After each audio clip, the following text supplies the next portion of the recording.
Hello दोस्तों, welcome to nursing success family. Nursing success family में आपका स्वागत है। तो आज अपन मोस्ट इम्पोर्टेंट डिस्कस करने जा रहे हैं। अपन डिस्कस करेंगे गोल्डन पॉइंट्स ऑफ CHN के ऊपर ही अपन गोल्डन पॉइंट्स पे डिस्कस करेंगे। टारगेट अपना रहेगा 1000 गोल्डन पॉइंट्स को कवर करवाना और पार्ट 4 लेके आया हूँ। अगर पार्ट 1, 2, 3 नहीं देखा हो तो प्लेलिस्ट में जाकर आप देख सकते हैं।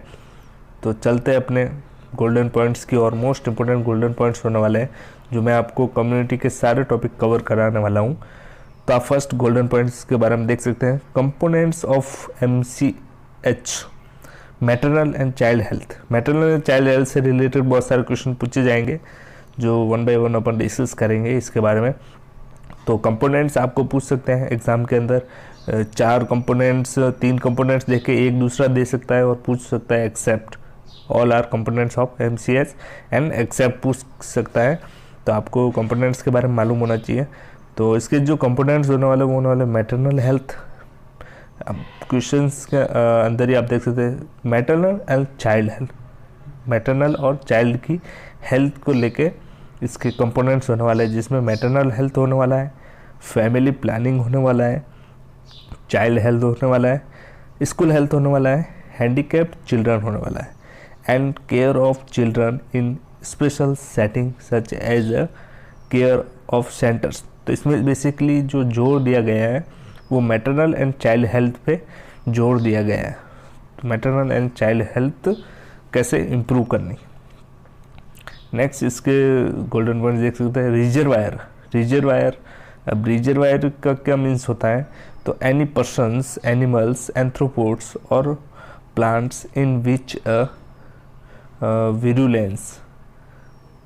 तो ये तो होने वाली रिजर्वायर की definitions. Reservoir any persons, animal, arthropods, plant in which, and virulence जो होता है वो होने वाला है it is degree of pathogenicities, pathogenicity of infections with infectious agents and normally lives and multiplies. It is the proportions of clinical cases resulting in severe clinical manifestations जो है वो पैथोजेनिसिटी एंड विरुलेंस कहलाता है, जो virulence की definition होती है।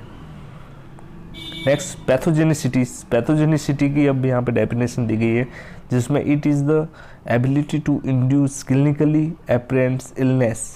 इसमें क्या किया जाता है? क्लिनिकली जो इलनेस है उसको इम्प्रूव करना कहलाता है पैथोजेनिसिटीज एंड इंक्यूबेशन पीरियड। तो इंक्यूबेशन पीरियड की भी डेफिनेशन पूछ सकते हैं जिसमें क्या होने वाला है?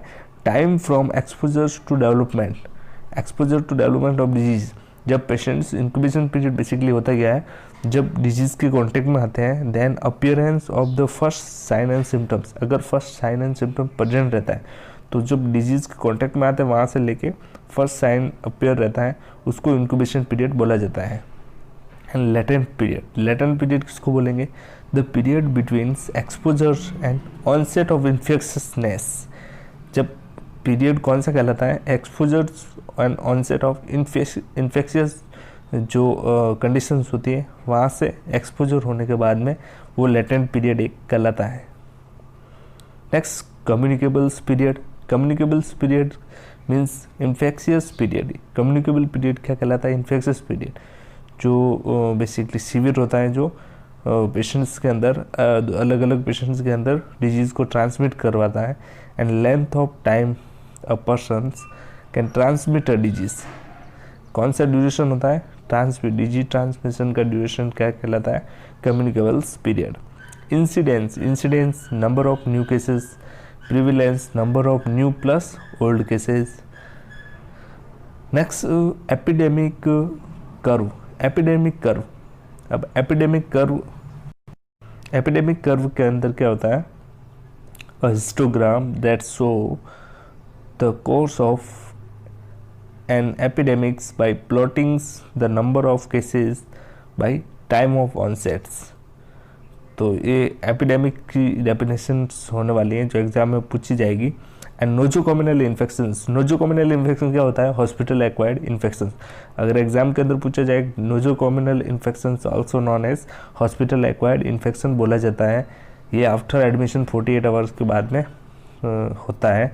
And infections in patients which originates in hospital, hospitals के अंदर इन्फेक्शन होता है वो नोजोकोमियल इन्फेक्शंस कहलाता है।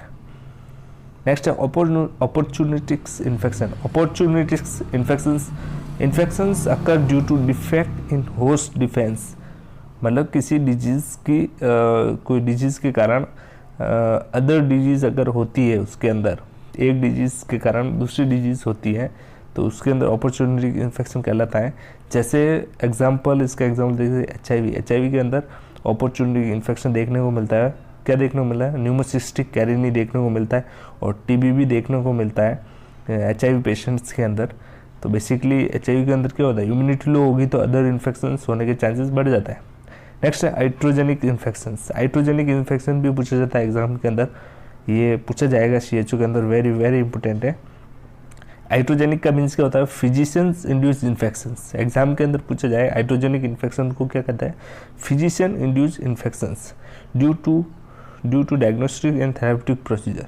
पेशेंट्स के अंदर डायग्नोस्टिक और थेराप्यूटिक्स के टाइम पर अगर कोई भी इन्फेक्शन होता है तो वो कहलाता है फिजिशियन इंड्यूस इन्फेक्शंस कहलाता है। नेक्स्ट है इरेडिकेशंस। इरेडिकेशंस की मीनिंग पता होनी चाहिए आपको कि terminations of infections from a root cause, मतलब डिजीज़ को जड़ से ख़त्म करना एक तरह से, मतलब उसको कोई भी उसके पॉजिटिव एजेंट्स का वहाँ पे प्रेजेंट नहीं होना, हमेशा के लिए उसको ख़त्म करना, उसको डिस्ट्रॉय करना ही क्या कहलाता है? इरेडिकेशन। जैसे स्मॉल पॉक्स आप देख सकते हैं, स्मॉल पॉक्स को कम्प्लीटली इरेडिकेट किया हुआ। और अब है एलिमिनेशन, तो इन दोनों के डिफरेंस भी पूछ सकते हैं। एलिमिनेशन का मीन्स क्या होता है? Refers to the reduction to 0 new cases in a defines geographical area.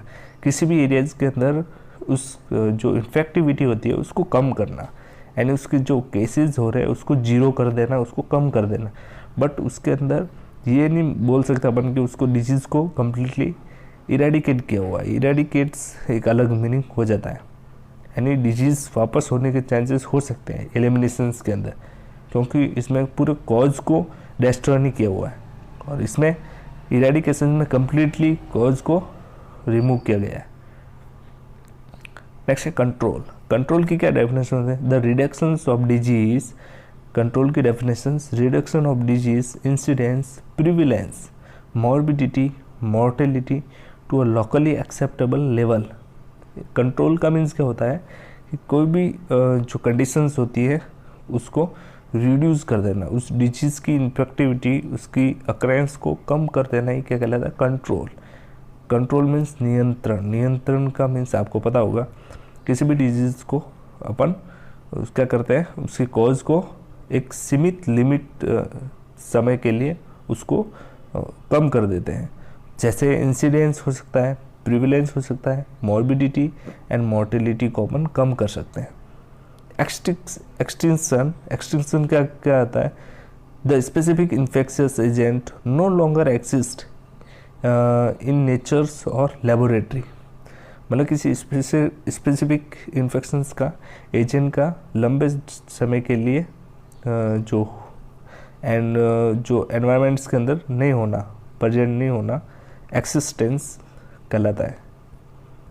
Next कंटामिनेशंस very very important, इसकी भी डेफिनेशन पूछी जा सकती है। कंटामिनेशंस का मीनिंग होता है presence of an infectious agent on body surface, clothes etcetera. Contamination ये तो बेसिकली हॉस्पिटल के अंदर यूज़ किया जाता है, ये वर्ड बहुत बार आपने देखा होगा कि कंटामिनेशन को प्रिवेंट करने के लिए अपन क्या करते हैं? स्टेरिलाइजेशन टेक्निक यूज़ करते हैं, सेप्टिक टेक्निक यूज़ करते हैं, तो वो बेसिकली आपको मालूम होना चाहिए इसके बारे में। हैंड वॉशिंग यूज़ करते हैं अपन। नेक्स्ट है इन्फेस्टेशन। इन्फेस्टेशंस का मीन होता है lodgements and development and reproductions of arthropods. Arthropods का डेवलपमेंट एंड रिप्रोडक्शंस क्या कहलाता है? इन्फेस्टेशंस। नेक्स्ट है कॉन्टेजियस डिजीज। कॉन्टेजियस डिजीज का मीन्स क्या होता है? Transmitted through the contact. Contagious का मीन्स क्या होता है? Transmit through contact. कॉन्टैक्ट के थ्रू ट्रांसमिट होने वाली डिजीज, जैसे कोरोना। कोरोना एक कॉन्टेजियस है, तो ये क्या ट्रांसमिट होने वाली डिजीज़ है, कोविड-19।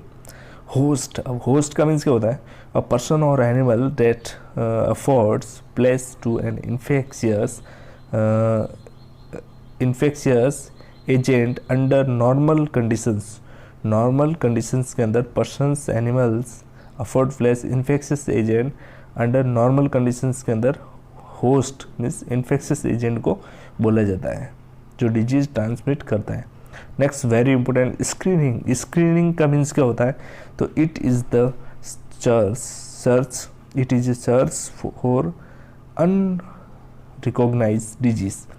It is search for unrecognized disease or defect by means of rapid applications of test and examinations of other procedures का examinations and apparently healthy individuals.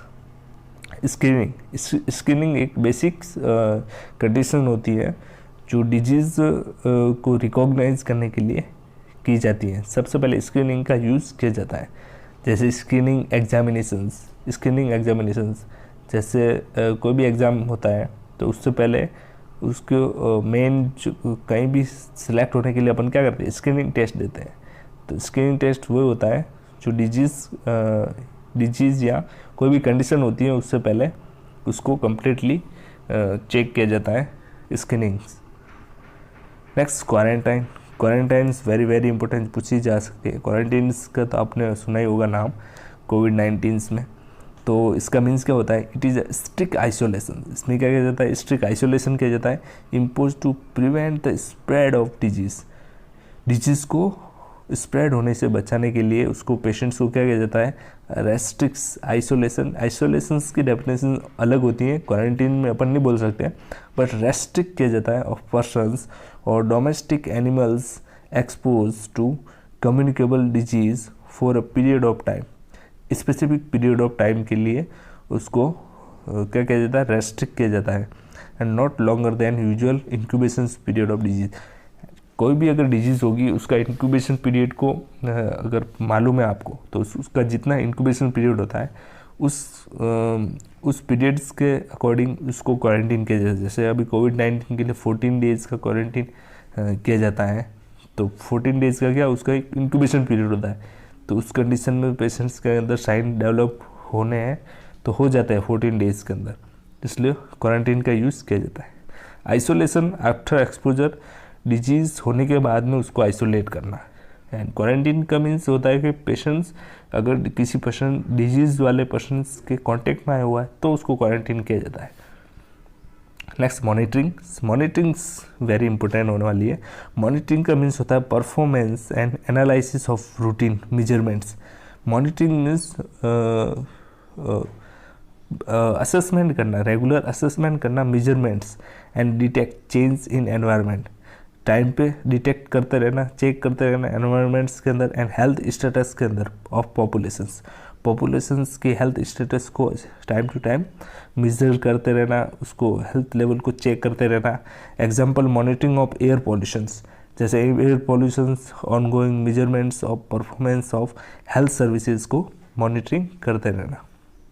Next surveillance की भी काफ़ी इंपॉर्टेंट डेफिनेशन होने वाली है, इसका मीनिंग पूछ सकता है एग्जाम के अंदर। To watch over with great attention. Surveillance में क्या किया जाता है?